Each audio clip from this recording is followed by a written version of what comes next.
Puji Tuhan. Nah, saudara yang kekasih dalam Tuhan Yesus Kristus, kalau bicara tentang Imlek, ya, ada satu pertanyaan yang banyak kali muncul setiap mau Imlekan, khususnya di kalangan umat Kristiani.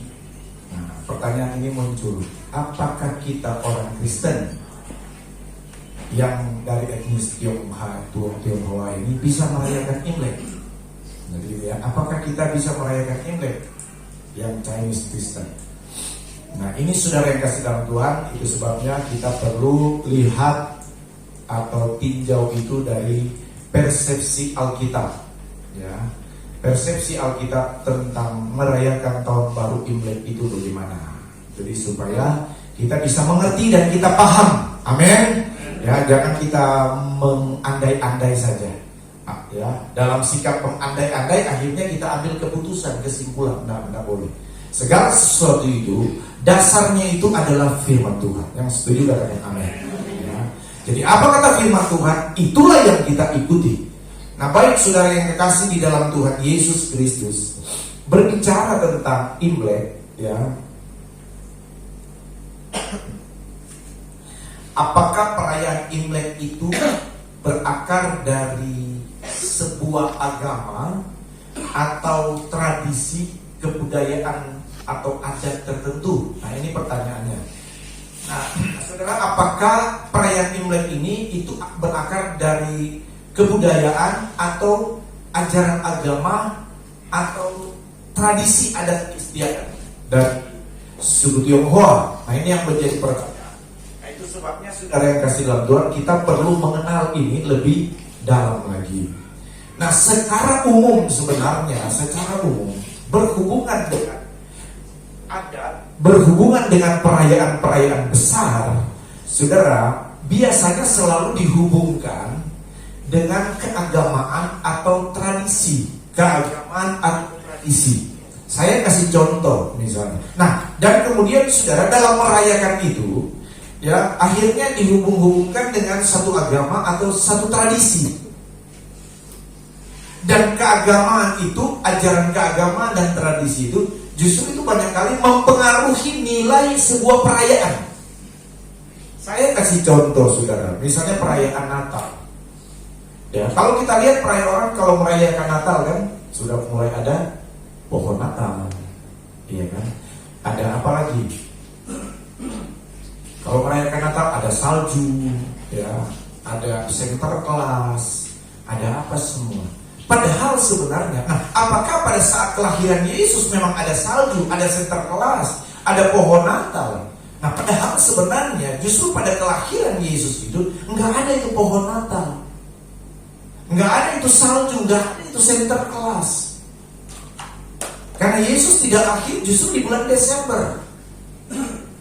Karena kalau Yesus lahir bulan Desember, tidak mungkin gembala-gembala ada di padang. Karena bulan Desember di Timur Tengah itu memang betul-betul sangat dingin, tidak ada yang bisa tahan ada di padang. Jadi kemudian akhirnya dirayakan dengan cara seperti itu Natal, itu karena dipengaruhi oleh budaya, oleh tradisi, oleh agama tertentu. Nah, jadi saudara yang kasih dalam Tuhan, begitu juga Imlek. Begitu juga Imlek, perayaan tahun baru Imlek. Nah, saudara yang kekasih dalam Tuhan Yesus Kristus, dalam sejarah tahun baru Imlek ini, ya, sejarah tahun baru Imlek ini, ada yang mengkaitkan itu bahwa itu tahun baru Imlek itu adalah latar belakangnya itu lahir dari satu agama, Konghucu, ya, Konfusian. Maka sebabnya saudara ada yang merayakan tahun baru Imlek tahun berapa? Sekarang berapa? 2000 berapa?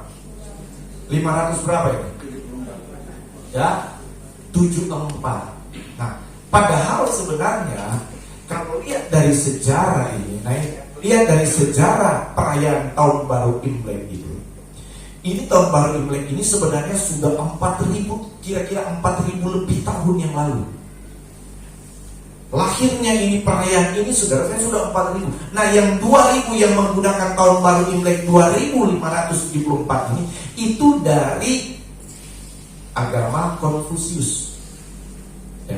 Nah sebenarnya dari tradisi, dari apa, sudah lahir dari kaisar pada waktu itu yang memerintah 4.000 tahun lebih, kaisar Xia ya itu.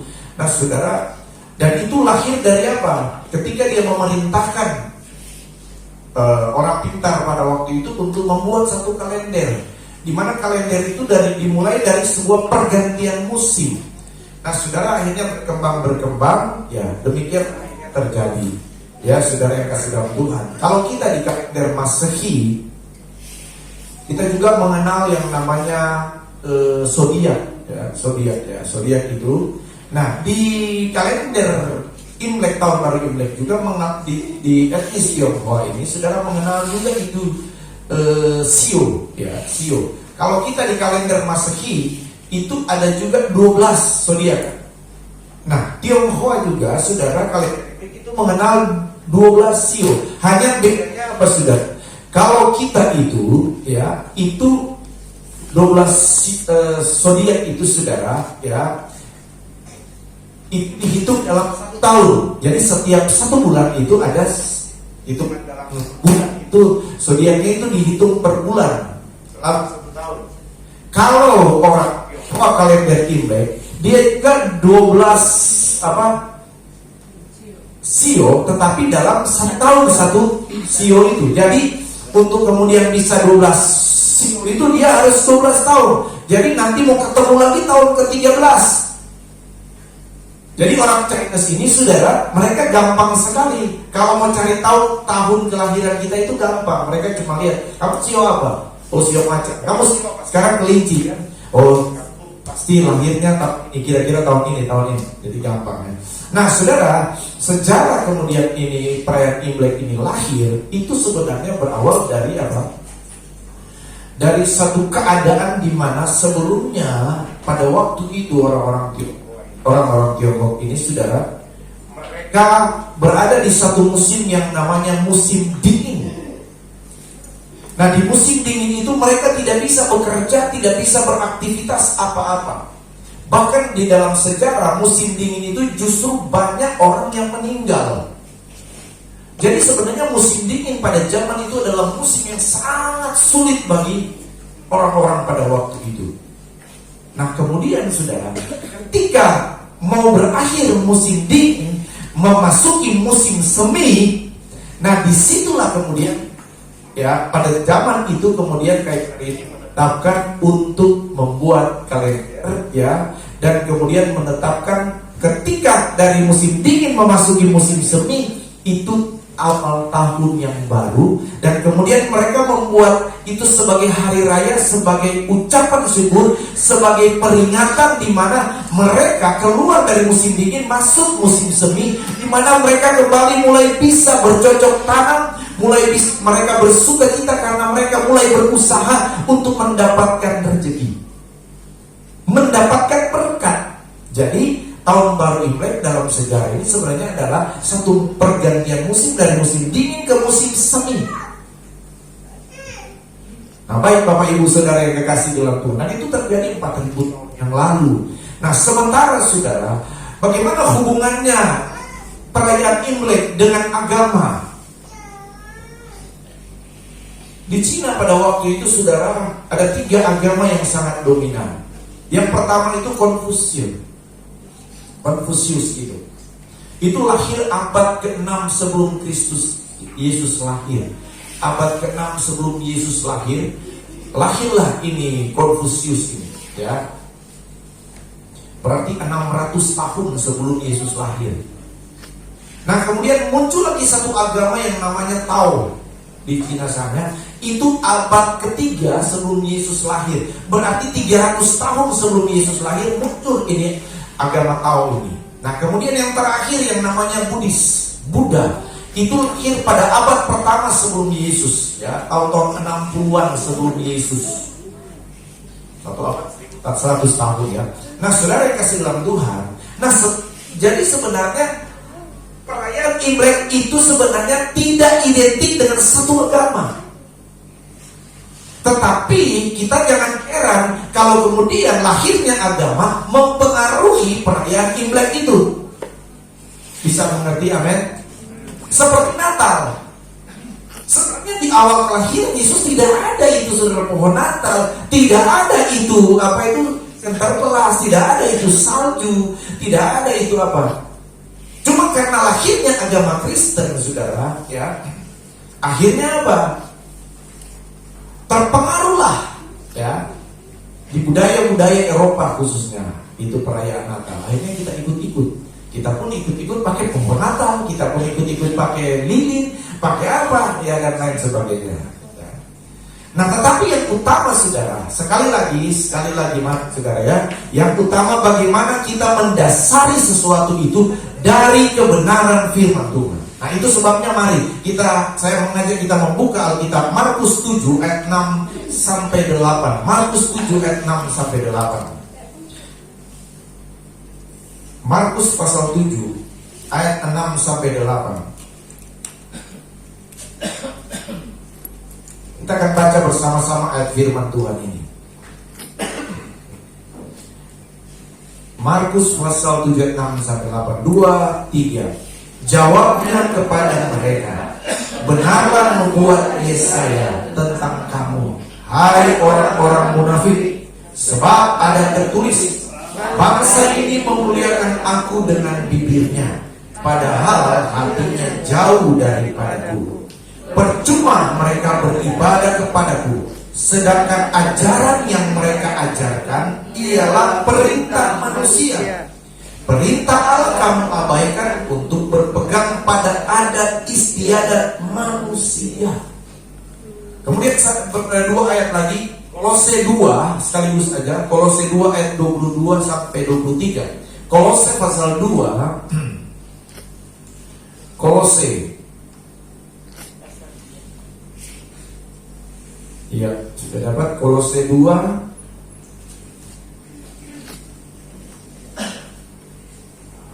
Kolose pasal 2 ayat 22-23. 2-3. Semuanya itu hanya mengenai barang yang binasa oleh pemakaian dan hanya menurut perintah-perintah dan ajaran-ajaran manusia. Peraturan-peraturan ini walaupun nampaknya penuh hikmat dengan ibadah buatan sendiri, seperti merendahkan diri, menyiksa diri, tidak ada gunanya selain untuk memuaskan hidup duniawi. Amin. Nah, saudara, firman Allah katakan kita diperhadapkan kepada pilihan, mau ikuti aturan adat-adat, mau ikuti kebiasaan tradisi, atau mengikuti firman Tuhan. Sekali lagi, saudara yang kasih dalam Tuhan, ya, sampai Tuhan menegur keras orang Israel waktu itu. Kamu kelihatan memuliakan Tuhan, kamu kelihatan memuji Tuhan, menyembah kepada Tuhan. Mulutmu memuliakan Tuhan, mulutmu memuji Tuhan, tetapi hatimu jauh daripada Tuhan. Kenapa? Karena sesungguhnya di satu sisi mereka memuliakan Tuhan, di satu sisi mereka menyembah Tuhan, bibir mereka memuliakan Tuhan, tetapi di sisi yang lain, hati mereka dan pada kesempatan lain mereka masih mengikuti tradisi-tradisi buatan manusia yang semata-mata untuk memuaskan manusia, dan yang paling utama bertentangan dengan firman Tuhan. Padahal Alkitab berkata, dasar landasan hidup kekristenan kita itu adalah apa? Taat dan mengikuti kebenaran firman Tuhan. Berdiri selalu atas kebenaran firman Allah. Amin, saudara.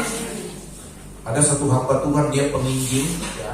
Satu hamba Tuhan, dia penginjil besar. Wah, dia saking semangatnya dia berkhotbah, saudara. Kita umat Tuhan mesti berdiri atas kebenaran firman Allah. Dia taruh itu Alkitab, dia berdiri di atas Alkitab. Apa dia ini kita harus berdiri. Nah, perlu mungkin juga seperti itu, saudara. Apalagi saudara taruh itu Alkitab di mana? Di belakang sini. Hati-hati, saudara, ya, jangan kena ya. Stroke nantinya, kata kepada apa itu ya. Nah, seperti itu.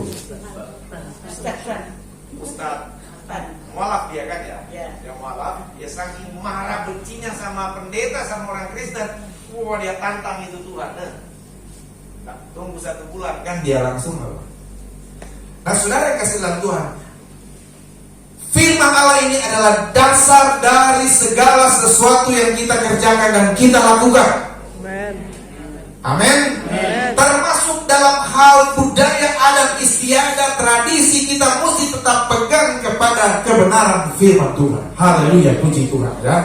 Apa yang diajarkan oleh firman Tuhan. Puji Tuhan.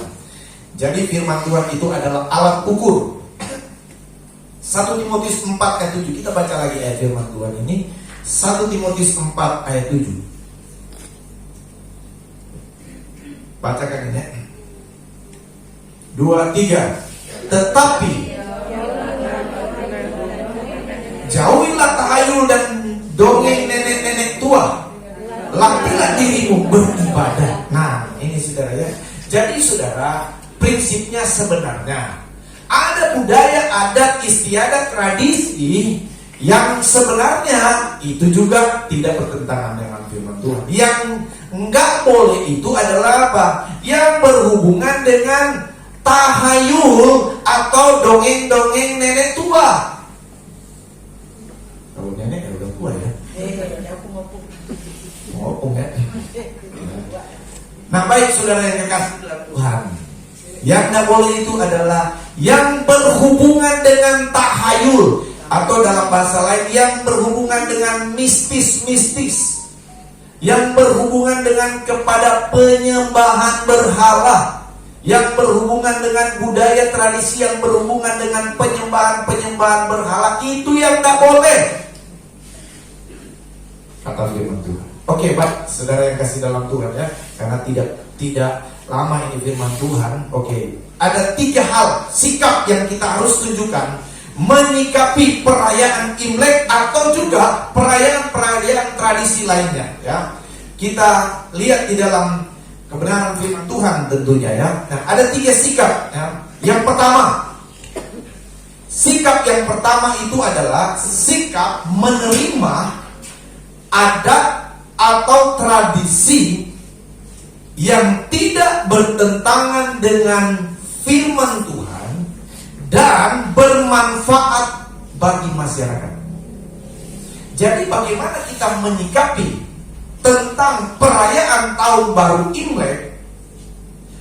Ya, firman Allah yang pertama itu adalah menerima tradisi, adat, budaya yang tidak bertentangan dengan firman Tuhan dan bermanfaat kepada masyarakat.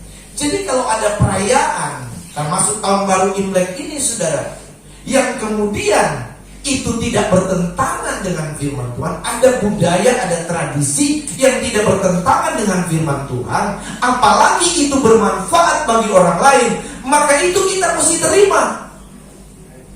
Satu orang yang bilang amin ya. Maka itu kita mesti terima. Yang penting perayaan itu, adat budaya tradisi itu saudara, itu tidak bertentangan dengan firman Tuhan dan memberi dampak manfaat kepada orang lain. Yang kedua, bagaimana sikap yang kedua? Menolak adat atau tradisi kebudayaan yang bertentangan dengan firman Tuhan ya. Jadi kalau ada budaya, adat yang bertentangan dengan firman Tuhan, kita harus punya sikap apa? Menolak, tidak menerima, harus tegas. Saya posting Facebook tadi, istri saya posting Facebook tadi malam ya, di-sharekan di Facebook. Saya ada live juga sebentar, cuma karena sinyal putus lagi saudara ya. Nah, cuma ada yang satu teman hamba Tuhan, dia tanggapi begini, Pak Gem, Bapak mendukung juga Cap Gome ya? Akhirnya saya jawab begini, saya mendukung saya bilang festival perayaan Imlek dan Cap Gome, mendukung juga ya Cap Gome. Saya bilang saya mendukung festival perayaan Cap Gome, tetapi kalau tradisi Cap Gome ya, itu saya tidak ikuti. Karena ada orang-orang yang ekstrim dulu, oh tidak boleh ini kan. Kita kan mendukung program pemerintah. Ini kan program pemerintah. Ini apa? Festival ini. Nanti di situ kalau kita juga GPDI Sekina Glory mau persembahkan tarian, silakan kita di situ. Karena ini festival yang menyangkut orang banyak. Di situ justru kita bisa bersaksi. Nanti kalau mau kan 2 minggu ini ya Pak. 2 minggu kan ya. Kalau saya tim tamborin siap, kita bisa jadwalkan nanti malam keberapa, kita buat tarian, kita buat lagu rohani. Ku mau cinta Yesus selamanya. Mereka sambil dengar lagu Ku mau cinta Yesus, saudara nari di situ. Kan kita bisa bersaksi di situ. Amin. Festivalnya kita dukung, tapi kalau tradisi apalagi yang menyangkut penyembahan berhala, oh itu tidak boleh. Nah, saudara yang kasih dalam Tuhan Yesus Kristus, jadi menolak ada tradisi kebudayaan yang bertentangan dengan firman Tuhan. Ya, ada aturan-aturan misalnya ya.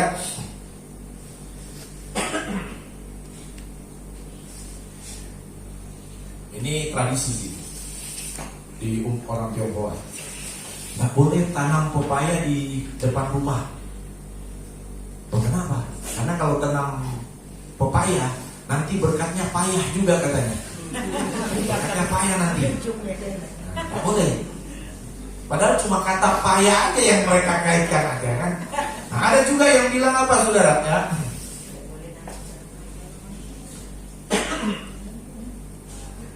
Dia lihat rumah, oh bagus ini rumah ya. Dia mau beli rumah ini kan, bagus ini rumah ini.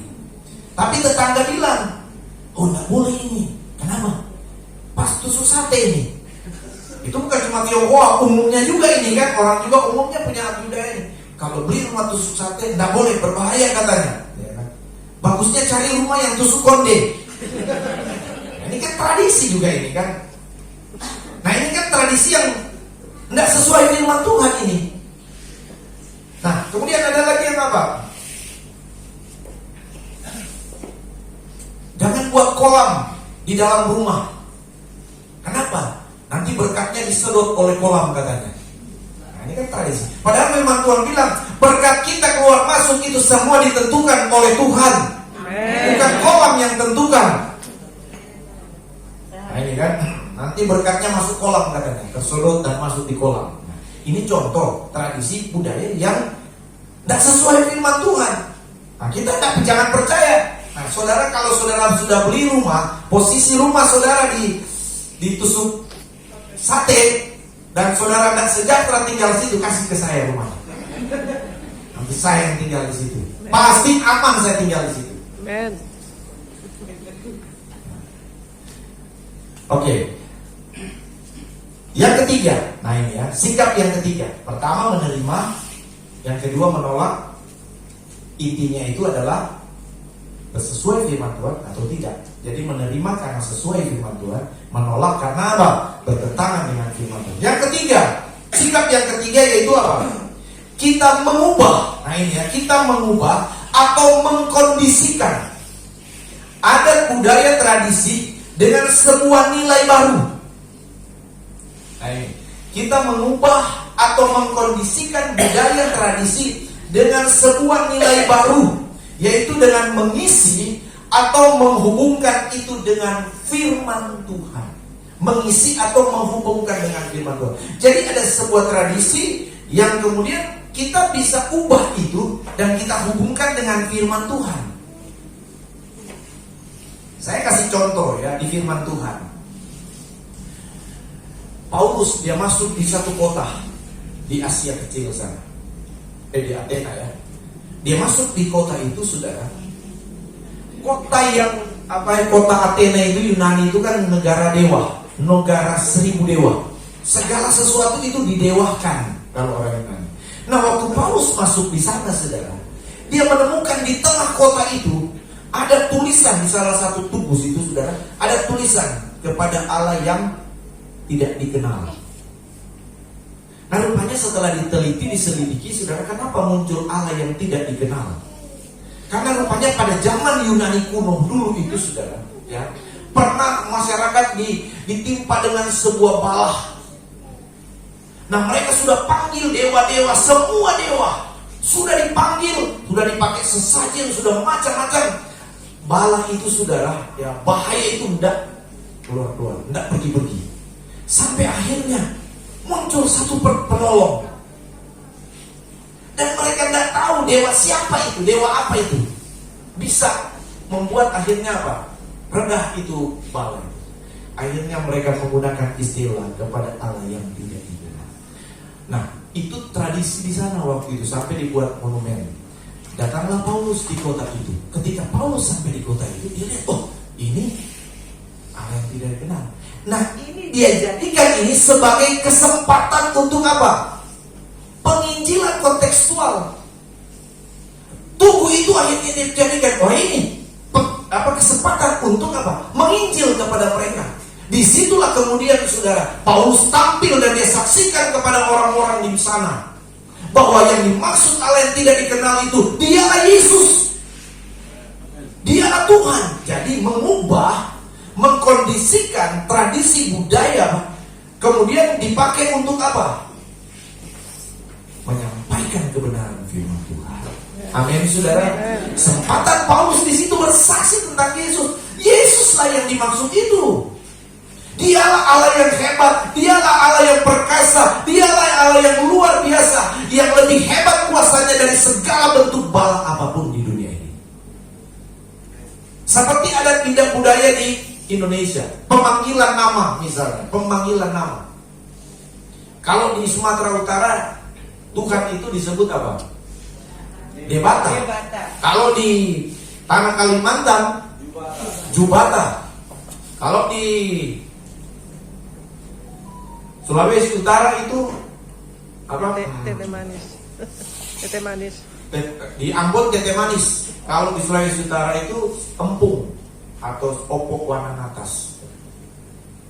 Tetapi kalau kita telusuri sejarah masing-masing budaya itu, sebenarnya itu saudara, itu adalah Tuhan yang disembah oleh suku.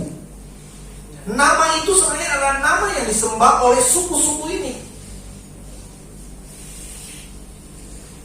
Bagaimana? Oleh sebab itu banyak, ada juga kelompok orang Kristen yang tidak boleh melarang untuk menggunakan nama Debata, Jubata. Tidak boleh katanya itu dewanya orang suku-suku. Tidak boleh pakai Debata, tidak boleh pakai siempung atau Jubata atau tete manis. Tidak boleh, itu Tuhannya suku-suku primitif, suku-suku yang dulu. Nah, saudara, disinilah kita memahami firman Tuhan.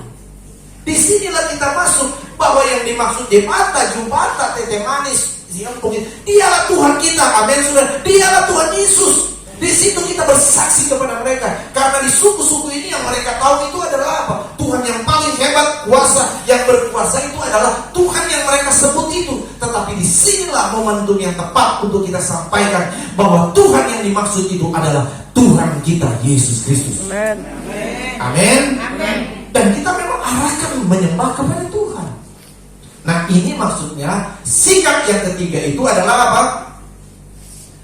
Tadi apa?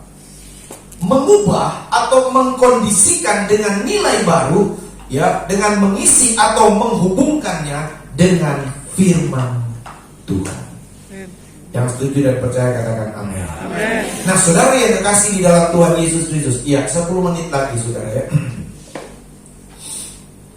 Jangan ingat-ingat dulu undangan Pak Ali ya. Jangan ingat-ingat dulu undangan Pak Hakim. Nanti selesai ibadah ini kita langsung ke tempat Pak Hakim dulu. Ya, nanti siang kita ke tempat Pak Ali. Ya, begitu Pak ya. Pak Ali ya. Memang undangannya jam 10. Sampai selesai. Pak Hakim juga, tapi biasanya kita ke Pak Hakim dulu ya, jam 10.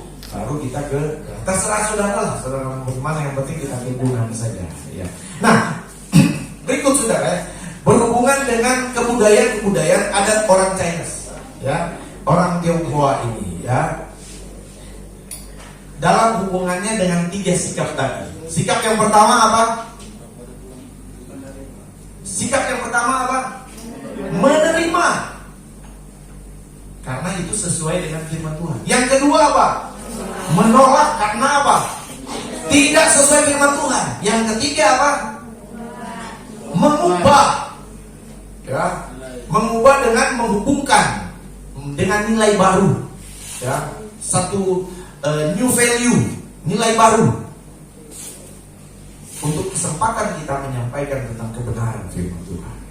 Tetapi ingat ya, mengubah nilai baru bukan berarti kita sinkretisme. Kalau saudara dengar itu namanya sinkretisme, itu adalah mencampurkan ajaran atau kebudayaan, atau berkompromi. Nggak boleh, kita tidak boleh berkompromi. Amin, saudara. Mengubah ini bukan berarti berkompromi. Kalau berkompromi, mencampur aduk, maka itu saudara namanya sinkretisme. Seperti 3 suku yang di Cina sana, Konghucu, Tao, yang sudah duluan masuk, saudara. Ketika Buddhis masuk dengan ajaran Buddhis, ternyata apa? Bisa dicampurkan. Makanya mereka tidak bisa konflik-konflik sebenarnya. Mereka jarang sekali konflik itu 3 agama ini. Karena apa? Mereka sudah mencampurkan itu. Makanya semua setuju dengan Imlek Cap Gome itu. Nah, tapi tidak kesana kita, saudara. Ini hanya merupakan satu penggambaran buat kita. Nah, tentang kebudayaan adat-adat orang Cina menjelang atau saat Imlek. Yang pertama, ya, kalau masih ada yang kurang nanti dilengkapi pada waktu ke depan, ya. Biasanya kalau orang Tionghoa itu menjelang Imlek ini, mereka bersih-bersih rumah. Ya, bersih-bersih rumah. Termasuk juga apa? Bayar utang-utang. Ya. Nah, di 2 Korintus 7 ayat 1, baca dulu. 2 Korintus 7 ayat 1. Tolong satu orang cepat buka dan baca. 2 Korintus 7 ayat 1. Saya yakin Pak Ali, siapa ini, Pak Alium, sudah bersih-bersih rumah dari kemarin-kemarin, ya. 2 Korintus 7 ayat 1. Siapa yang baca? Tolong satu orang, ya. 2 Korintus 7 ayat 1. Saudara-saudaraku yang kekasih, karena kita sekarang lebih jadi janji itu, marilah kita menyucikan diri kita dari semua pencemaran jasmani dan rohani, dan dengan demikian menyempurnakan kekudusan kita dalam takut akan Allah. Ya, saudara yang kasih dalam Tuhan, jadi yang ada bersih-bersih rumah. Nah, saudara, bagaimana kita menghubungkan dengan kebenaran firman Tuhan? Bisakah kita hubungkan ini? Apakah ini bisa diterima kebiasaan seperti ini? Ini bisa diterima. Bersih-bersih rumah itu bagus, ya enggak, saudara? Bersih-bersih rumah itu bagus. Orang lihat rumah kita bersih, bagus, saudara. Bagaimana hubungannya? Firman Allah berkata tadi, saudara, itu juga menjadi gambaran rohani bagaimana supaya hidup kita ini, saudara, selalu dibersihkan. Amin, saudara. Pembersihan itu oleh kuasa darah Yesus, oleh kuasa Yesus yang makin lama menyucikan kita dari segala dosa pelanggaran kita dan menyempurnakan kita. Jadi momentum Imlek ini bagi teman-teman kita teknis Tionghoa, ini menjadi perenungan dan juga perenungan kita semua. Biarlah di saat kita merayakan Imlek ini, kita juga mesti bereskan semua hal-hal yang tidak bertentangan dengan firman Tuhan. Amin, saudara. Minta ampun dari segala dosa, bersih-bersih. Pastikan bahwa hidup kita kudus, suci, dan layak di hadapan Tuhan. Amin. Kemudian bayar hutang-hutang, katanya. Bayar hutang-hutang. Jadi hutang silakan. Tapi bukan silakan, saya tidak suruh berhutang. Ya, kalau memang situasi kondisi berhutang bukan juga salah menurut firman Tuhan. Mazmur 37 ayat 21. Yang salahnya itu apa? Mazmur 37 ayat 21. Hutang tidak dilarang, tapi yang dilarang itu adalah apa? Mazmur 37 ayat 21. Mari tolong yang suka berhutang baca. Sorry, jangan. Saya baca aja karena saya suka berhutang, kan. Supaya jangan ada yang tersungking, ya. Tapi kalau ada yang tersinggung sedikit tak apa-apa juga. Mazmur 37 ayat 21, mana ini? Orang fasik meminjam dan tidak membayar kembali, tetapi orang benar adalah pengasih dan pemurah, ya, gitu ya. Jadi maksudnya apa? Berhutang tidak ada banyak ayat, saudara. Berhutang itu tidak disalahkan oleh firman Tuhan. Yang salah itu adalah apa? Ketika engkau berhutang, engkau tidak bayar itu hutang itu. Malah Alkitab bilang apa? Kita ini disebut apa? Orang fasik. Berhutang tapi komitmen untuk bayar. Amin, saudara. Saya harus bayar. Nah, jadi di tahun baru ini ingat, siapa saudara berhutang? Jangan seolah-olah dilupakan itu. Mudah-mudahan dia sudah lupa ini. Jangan saudara, kalaupun orang lain sudah lupa, kita yang harus ingat dan kita harus selesaikan itu. Kalau memang harus sesuai dengan komitmen bulan ini, hari-hari atau minggu ini, selesaikan itu hutang. Orang Tionghoa ini begitu, menjelang Imlek saudara, mereka bereskan hutang-hutang supaya masuk Imlek. Mereka saudara yang dikasih oleh Tuhan, ini gambaran juga rohani buat kita. Amin saudara. Ya. Jadi kalau ada yang berhutang, selesaikan itu hutang. Yang setuju katakan yes.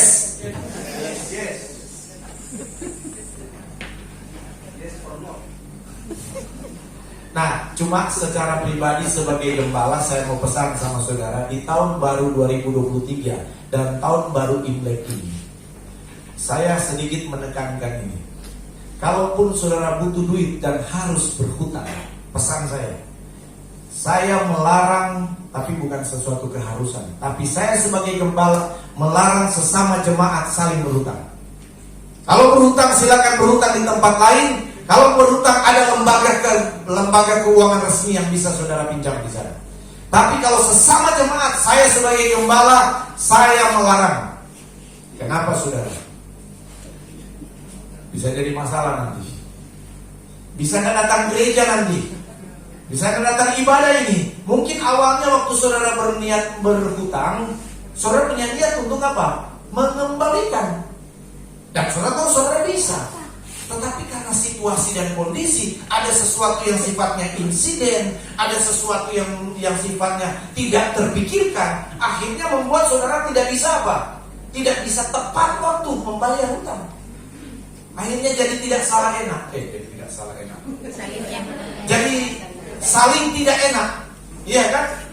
Akhirnya mau ke gereja apa? Nggak enak loh saya ada hutang sama ini. Akhirnya nggak jadi ke gereja. Nah, jadi sekali lagi mohon maaf, saya pribadi melarang untuk apa? Antar jemaat saling berhutang. Lebih baik kalau saudara berkat sedikit lebih, kasih aja sama mereka yang perlu duit. Itu akan lebih bermanfaat daripada saudara pinjamkan atau hutang. Silakan banyak tempat lain yang bisa buat saudara. Amin. Amin. Kita harus tetap, saya punya tanggung jawab menjaga kebersamaan hidup antar kita jemaat. Kalau ada yang terlanjur dan kemudian sudah melakukan itu, jangan panggil saya untuk menyelesaikan itu. Sekali lagi mulai saat ini jangan panggil saya untuk menyelesaikan sesuatu yang berhubungan dengan masalah utang antar jemaat. Kenapa? Karena saya sudah sampaikan di tempat ini. Nah, tahun baru Imlek ini tahun untuk kita selesaikan semuanya. Amin. Puji Tuhan. Apalagi pada hari raya Imlek. Nah, ini ada yang pada saat hari raya Imlek itu tidak boleh nyapu rumah. Nah, ini. Kenapa katanya tidak boleh sapu itu rumah? Bekas petasan semua bekas apa itu ya pada hari itu tidak boleh disapu, biar aja itu. Kenapa? Kalau nyapu rumah itu berkat itu apa? Pergi. Nah, saya tanya, bisa nggak ini diterima? Ya? Kalau yang ini tidak diterima itu kenapa? Berkat masuk keluar berkat itu yang menentukan itu adalah Tuhan. Bukan kotoran, bukan sampah yang ada di rumah kita. Nah, kita harus percaya itu dengan sungguh-sungguh. Berkat keluar masuk itu adalah otoritas Tuhan dengan kita yang percaya kepada Dia. Bukan ditentukan oleh sampah. Jadi itu ada budaya yang bisa kita terima, ada budaya yang tidak bisa kita terima. Berikut. Nah, ada juga budaya tradisi ya, doa atau sembahyang di kubur atau di depan altar abu ya. Bisa tidak seperti itu? Saudara, berdoa kepada leluhur, nenek moyang, leluhur atau nenek moyang, baik yang di altar mungkin atau yang ada di kuburan. Nah, saya ingin katakan kepada saudara, Alkitab mengatakan bahwa hormatilah ayahmu, hormatilah ibumu. Tetapi bukan menyembah, bukan berdoa, kepada mereka. Kenapa? Karena doa kita, kata firman Tuhan, hanya kita tujukan kepada Tuhan. Sembah kita hanya kita tujukan kepada Tuhan. Bisa katakan amin? Amen. Kalau kita menghormati, silakan. Alkitab mencatat bangsa Israel punya nenek moyang namanya Yusuf, yang tolong mereka sampai akhirnya ke Mesir. Tapi setelah Yusuf mati, sebelum dia mati dia pesan, nanti kalau saya mati, bawa saya punya tulang-tulang belulang, maksudnya tulang-tulang ya, bawa di tempat ini apa. Ketika orang Israel pulang, mereka bawa itu, padahal tinggal tulang, tapi tidak mereka sembah, mereka cuma bawa dan kuburkan di sana sebagai bentuk penghormatan, tapi tidak ada mereka sembah-sembah. Sikap menghormati itu boleh. Saudara, apakah boleh ke kubur? Saya katakan boleh, silakan. Tapi jangan saudara ke kubur sembah-sembah. Saudara bawa bunga, saudara bawa, silakan sebagai bentuk penghormatan. Kami di Manado juga begitu. Kalau Desember saudara mau masuk tahun baru, kami pergi ke kubur, kami bersih-bersihkan itu kubur, cat itu kubur bagus kelihatan. Taruh bunga di situ, taruh lilin. Tapi tidak untuk kami pergi sembah. Nah, kalau kita pergi dan kita sembah abu maupun luhu di kuburan, itu yang salah kalau kita pergi sembah. Itu yang tidak bisa kita terima. Tapi kalau kita datang, kita bawa bunga, itu tidak salah. Itu sebagai bentuk penghormatan kepada orang yang sudah berjasa. Ya enggak, saudara? Orang yang sudah berjasa kepada kita. Berikut, sekali lagi ya, yang kita bisa sembah itu hanya kepada Tuhan saja, tidak kepada siapapun, termasuk nenek moyang kita. Berikut ada budaya makan bersama, ya. Biasanya satu hari sebelum Imlek, ya, itu ada namanya apa?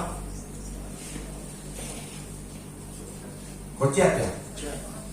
Makan bersama keluarga makan bersama. Biasanya dalam kebudayaan itu, kumpul itu keluarga, ada yang keluarga dari jauh kumpul semua, anak-anak, cucu kumpul di situ, kumpul dengan orang tua, kemudian apa? Mereka makan bersama sebagai ucapan syukur. Kenapa saudara? Ini pertama itu sebenarnya adalah silaturahmi keluarga. Ada yang sudah merantau jauh-jauh, kemudian di saat itulah mereka mulai saling bercerita kesaksian tentang bagaimana pengalaman ini. Keluarga berkumpul apa? Dan kemudian apa? Saling mengunjungi keluarga. Kunjungan ke keluarga. Nah, apakah ini bisa diterima? Ya jelas bisa diterima. Karena Alkitab juga mengajarkan demikian. Mazmur 33 ayat 1 dan 2 dan 3. Sungguh alangkah baiknya dan indahnya apabila saudara bersaudara kumpul bersama, sehati di sana. Karena firman Allah berkata, kesanalah aku akan perintahkan berkat. Jadi di mana ada keluarga bersatu berkumpul, di sana Tuhan perintahkan berkat. Makanya baik kita Natal maupun tahun baru Imlek, kita tetap lestarikan itu apa? Silaturahmi antar keluarga dan antar jemaat. Di situ juga kita saling bermaaf-maafan satu dengan yang lain. Amin, saudara. Di situ juga kita ketemu. Mungkin ada masalah sepanjang tahun, dengan kita datang berkunjung bisa selesai itu masalah. Jadi baik sekali. Nah, kita sebentar mau saling berkunjung, itu luar biasa itu saudara. Nah, ini satu tradisi yang bisa kita terima dan bisa kita lakukan. Dan kita hubungkan itu dengan kebenaran firman Tuhan, itu baik sekali saudara. Jadi tetap dilestarikan. Amin. Puji Tuhan. Nanti kita berkunjung juga ke tempat Abu ya, sudah undang kita ya. Jadi ke sana katanya. Jam 3 ya Bu ya. Udah siap ya Bu ya, puji Tuhan. Open house atau open window atau open apa ini Bu ya? Atau open the door ini? Ya, open the door, siap. Pokoknya yang utama bukan masalah open house atau open the door. Yang utama kita datang kemudian salaman, doakan. Amin, saudara. Puji Tuhan. Ada lagi apa saudara? Nah, ini ada lagi tradisi memberi angpau. Kira-kira bisa diterima enggak? Bisa. Angpau merah, bisa nggak diterima ini? Bisa. Kalau saudara nggak terima, saya terima. Ini angpau ini, saudara memberi angpau ini ya. Itu kalau dalam tradisi orang Tionghoa itu memberi berkat dari yang sudah menikah kepada yang belum menikah. Itu kan tradisinya begitu. Ya. Tapi itu tradisi yang memang ya tidak harus juga. Tetapi kalau ada berkat lebih itu baik. Ya, ada angpau dari yang apalagi yang belum menikah itu, ya. Tapi bukan berarti siap-siap saudara mau terima angpau dari Pak Ali, enggak ya, saya tidak bilang begitu. Apalagi saudara sudah tua, sudah berkeluarga, jadi yang sudah berkeluarga jangan berharap ya. Angpau, nah, itu tradisi yang baik. Alkitab mencatat apa? Berilah maka kamu akan diberi. Saling memberi, saling membagi berkat. Itu sudah ada budaya yang baik sekali. Orang Tionghoa punya budaya ini, tradisi angpau ini luar biasa. Ya. Kita juga ya latih untuk saling memberi. Amen. Mari ikut gembala ya, amin. Kita juga mesti latih saling memberi. Amen. Bagi angpau, ya puji Tuhan. Amen. Jadi dari yang sudah berkeluarga beri kepada yang masih muda. Atau angpau ini juga dari anak-anak beri kepada orang tua. Ya, tradisi angpau itu begitu. Ya. Dari yang tua kepada anak-anak muda. Kemudian anak-anak kasih angpau kepada bapak ibunya, orang tuanya. Bukan nilainya, tetapi apa? Tradisi ini bagus sekali, saudara. Ya. Jangan sampai nanti orang tua sudah meninggal baru saudara bawa duit yang dibakar di kubur. Nggak ada guna lagi. Justru ketika orang tua masih hidup seperti ini, saudara taruh perhatian ekstra dan lebih kepada mereka. Pada momentum Imlek ini, saudara bagi berkat buat orang tua. Mungkin orang tua saudara itu lebih banyak duit dari saudara, tetapi tidak salah saudara kasih duit sama orang tua, kasih angpau sama orang tua. Ya. Nah itu tradisi yang baik sekali begitu. Ya. Kemudian, nah ini ada tradisi barongsai lagi. Nah ini barongsai ya, tradisi barongsai. Ini tradisi barongsai ini sebenarnya adalah tradisi mengusir bencana, saudara. Ya, mengusir bencana ya melalui tari-tarian. Nah saudara yang dikasih dalam Tuhan, kalau masalah tari-tarian, nah sekarang apakah itu diterima atau tidak? Dari kacamata iman Kristen. Nah saudara, kalau dari kacamata iman Kristen itu tidak bisa diterima. Kenapa?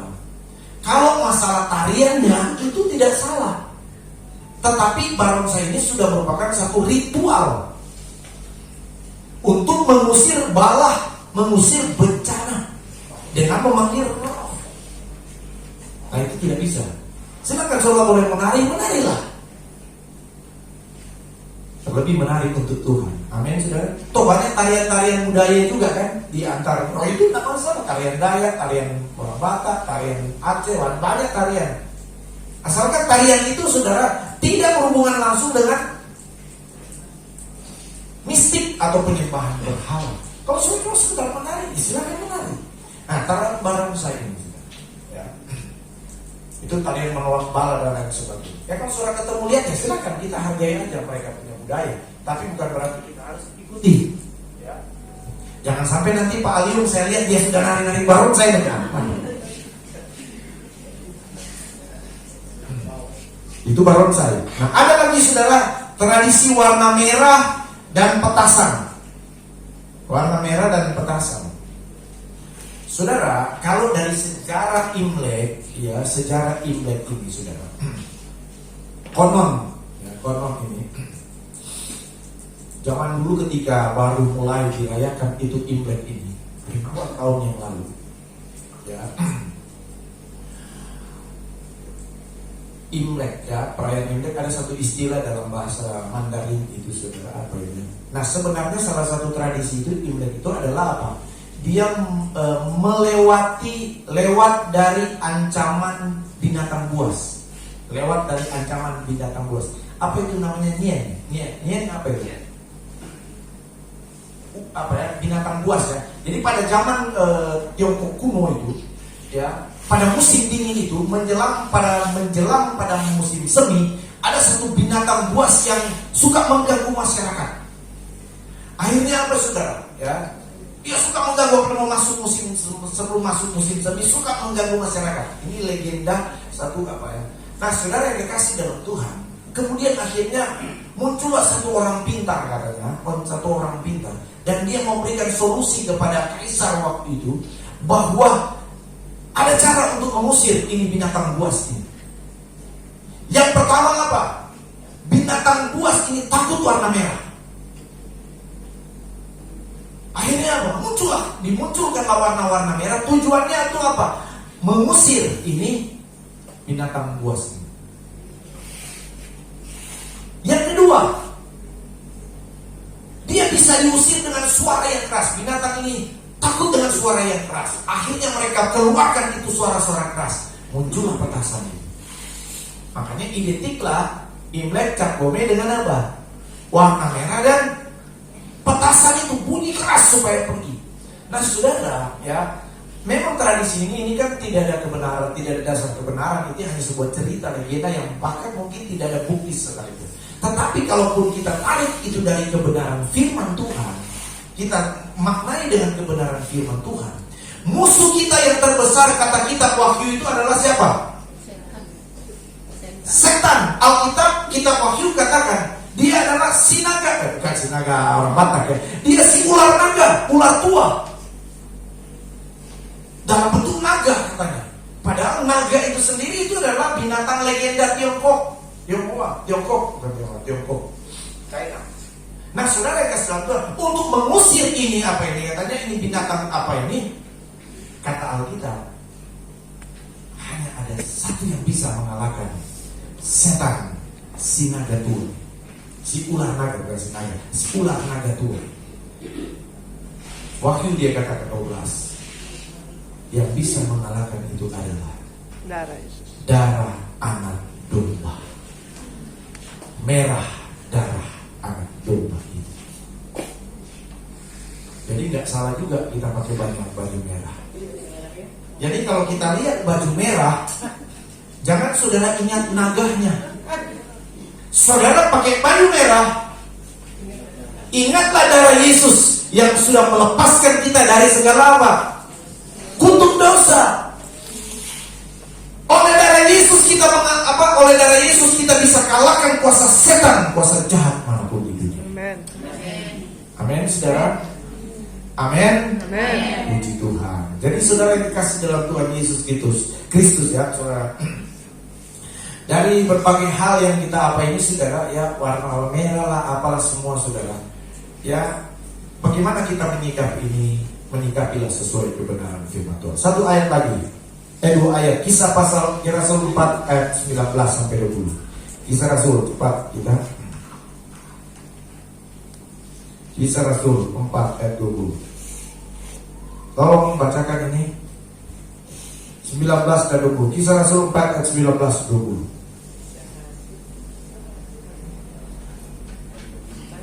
Kalau saudara lama saya bacakan.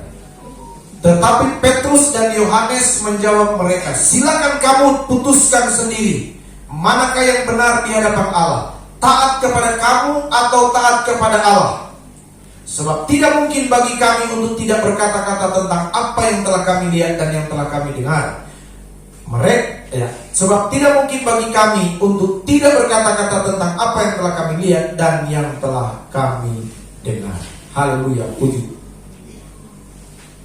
Paulus bilang, dari semuanya yang dihadapi, silakan putuskan.